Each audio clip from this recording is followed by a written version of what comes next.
All right, the Shifu Reed here. We're going to do a quick walk through some of the Chan Se Jin exercises for the system of Tai Chi that we do. We really just focus on 4 Chan Se Jin exercises. There are hundreds of Chan Se Jin exercises out there, a lot of them very similar to each other. I select and practice 4 regularly because I feel like they're valuable and they add something to the exercises I already have from other systems. And so these are the 4 that we do.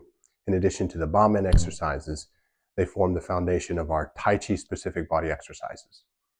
Now, Chan Se Jin means that we are reeling silk. That's what Chan Se Jin means, reeling silk. And in Chinese, lots of silk there, the silkworms, they were used to seeing those, raising them, farming, creating silk with them.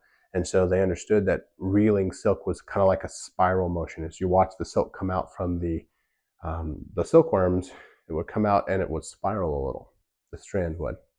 And so it was a word picture that everyone in China would know and understand. So when they talk about Chan Se Jin, what they're really talking about is learning to teach your body how to spiral. Okay? Now, that's kind of hard for us to imagine what that might look like. So I want you to think of a circle like this, but it's not going anywhere.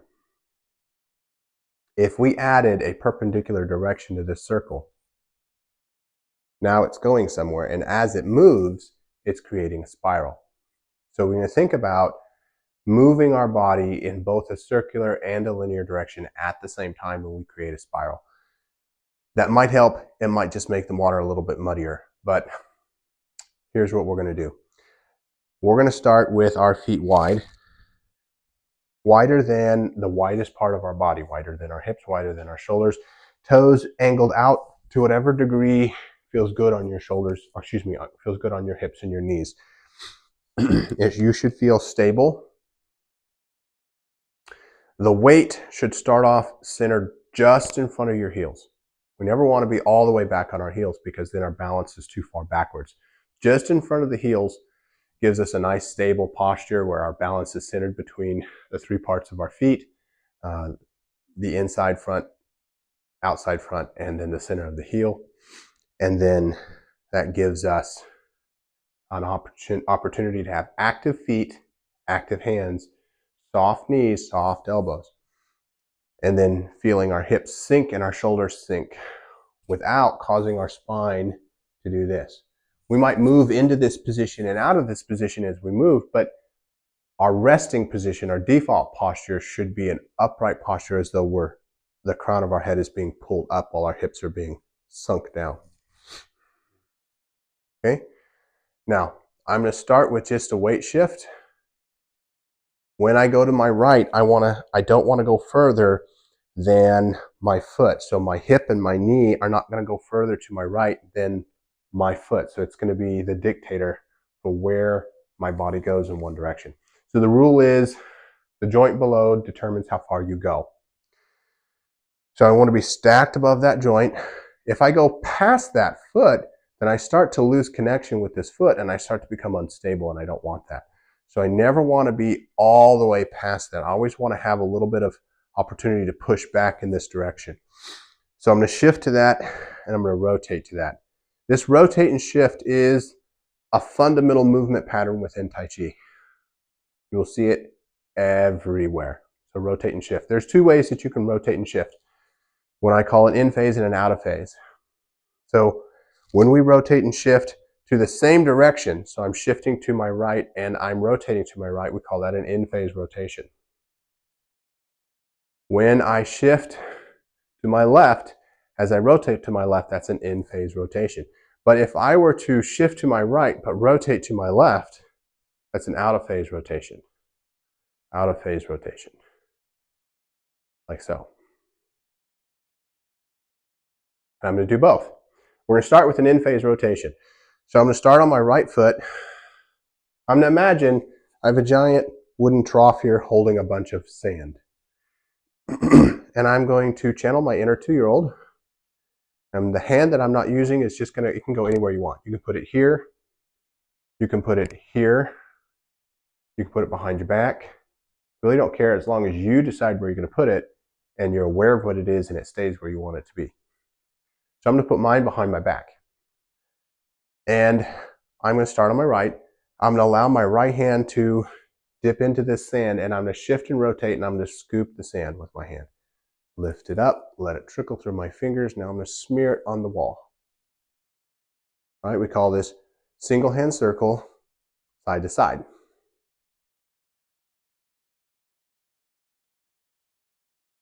But because I'm weight shifting and I'm rotating, I'm creating this spiral motion with my body.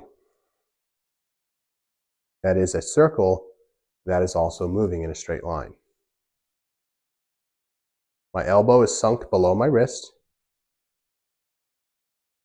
and it is bowed at a gentle angle, same as my knees.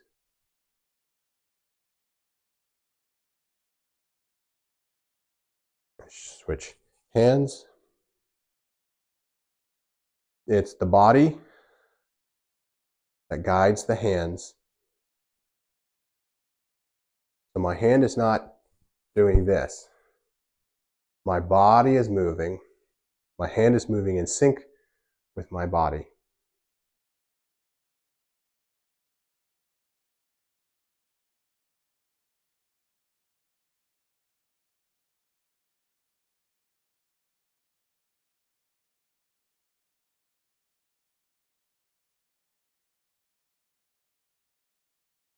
Good. Now, if I'm going to go do an out of phase rotation, I'm going to start on my right. My right hand is going to shift forward and it's going to come up. And I'm going to shift to my left. I'm going to turn my palm out. I'm going to rotate to my right as I pull my hand back. This makes a lot of sense when we think about the martial application of this exercise. As if I'm pulling somebody, I don't want to be where I'm pulling them. I want to get out of the way as I pull them past me.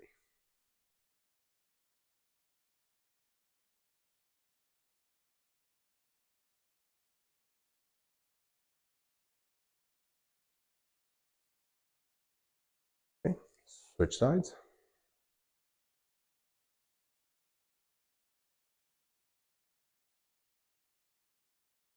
So this is single hand circle, forward and back.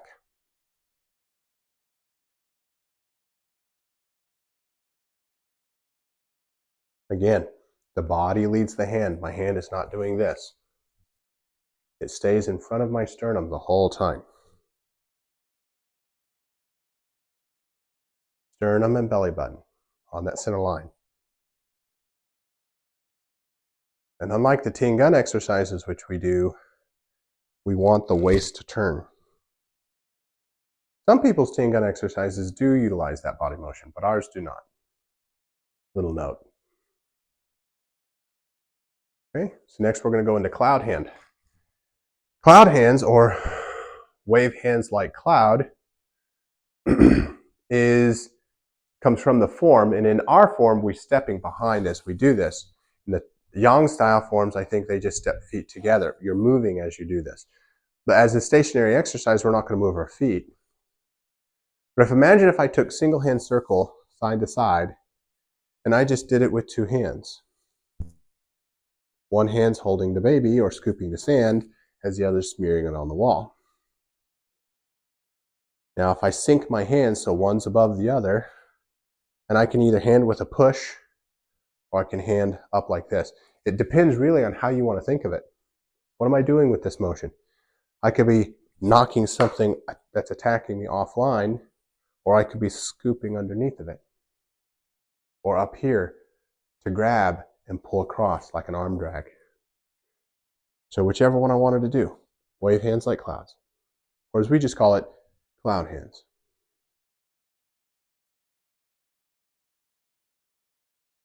In phase rotation, weight shift and rotate. My elbow is below my wrist on my upper hand, obviously not on my lower hand. Good. You're doing great. Now, if I were standing here and my right hand hanging down here by my body were to rotate palm away from my body and then start rising, when it got even with my shoulder, the wrist and elbow would start bending in towards me, Fingertips lead the motion down the back of the hand, down the body, till my elbow is straight, and then rolls out again. This would be snake creeps down. Obviously, I'm not going to stand here though. I'm going to get some weight shift and rotate. And I'm not going to do it one hand. So I'm going to do it two hands. But you can practice it one hand and then put them together as you get more comfortable with it. All these exercises can be done from a high basin, middle basin, or lower basin. So upper basin, middle basin, or lower basin. That just simply means how tall is your posture? How high are you standing? Are you up here, which is kind of a upper to middle basin? Kind of a middle basin. This would be upper basin. Very little bend in the knees. This would be middle basin. And then you get into a lower basin, which you're really way down here, and almost a wider stance.